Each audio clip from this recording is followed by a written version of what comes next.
L'Office national de l'état civil et de l'identification, ONICI, veut faire de ces avancées technologiques un outil essentiel pour améliorer ses services auprès des usagers. On est parti du constat que l'état civil déjà lui-même est en difficulté parce que basé sur des moyens rudimentaires, des registres, des papiers, et n'était pas centralisé. Donc à partir de ce constat, il était question maintenant de faire une identité basée sur un registre national des personnes physiques, RNPP, beaucoup plus fiable, sécurisé, et qui va permettre aux administrations de procéder maintenant à la dématérialisation de tous les processus administratifs que le citoyen doit effectuer. L'ONICI présente ce jour ses avancées et innovations à l'effet d'assurer la fluidité et la transparence dans les opérations des tâches. Notre objectif, c'est vraiment de hisser la Côte d'Ivoire aux normes internationales les plus élevées possibles en matière de fiabilité de l'identité.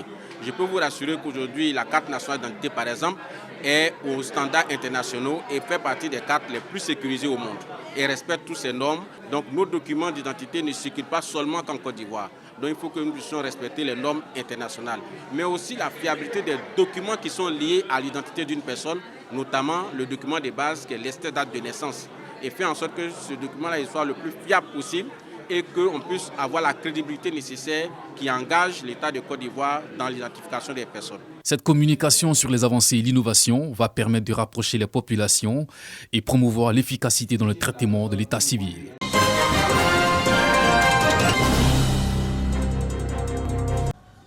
Cette campagne de sensibilisation vise prioritairement les administrations publiques. Le constat effectué par le ministère en charge de l'énergie révèle que l'éclairage et la climatisation sont utilisés de façon inappropriée et non économique dans les bâtiments publics.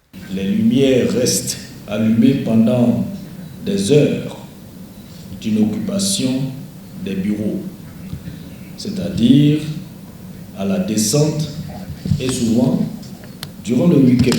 La climatisation reste également en marche pendant ces mêmes périodes à des températures très basses, à moins de 20 degrés Celsius, souvent 16 degrés.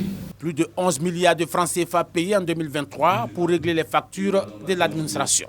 La situation est d'autant préoccupante que la demande intérieure d'énergie croît de plus de 10% par an.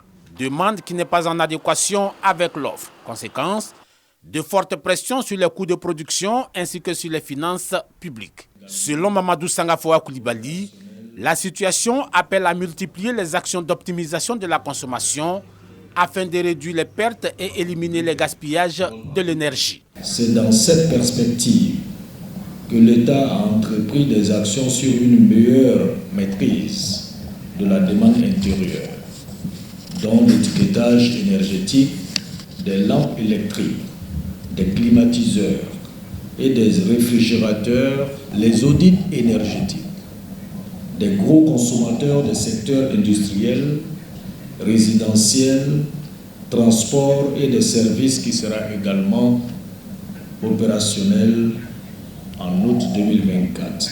Au titre des mesures anticipatives, les investissements privés et publics projetés à l'horizon 2030 s'élèvent à 5 000 milliards de francs CFA.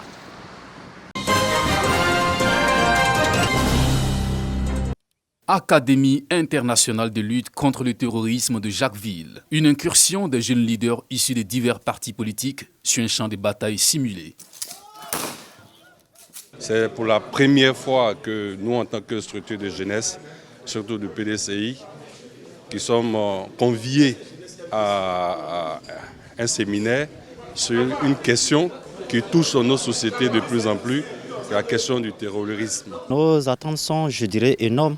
Énormes parce qu'il s'agit ici d'une question qui est aujourd'hui très cruciale, la question du terrorisme, qui est ici en corrélation avec notre notion de patriotisme.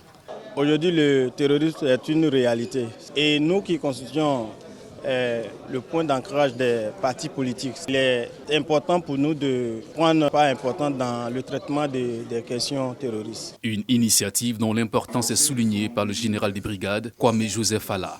Le présent séminaire, qui porte sur le thème « L'unité nationale à l'épreuve de l'expansion du terrorisme », a pour objectif de promouvoir les valeurs de paix et de tolérance, surtout de renforcer le front patriotique contre le terrorisme.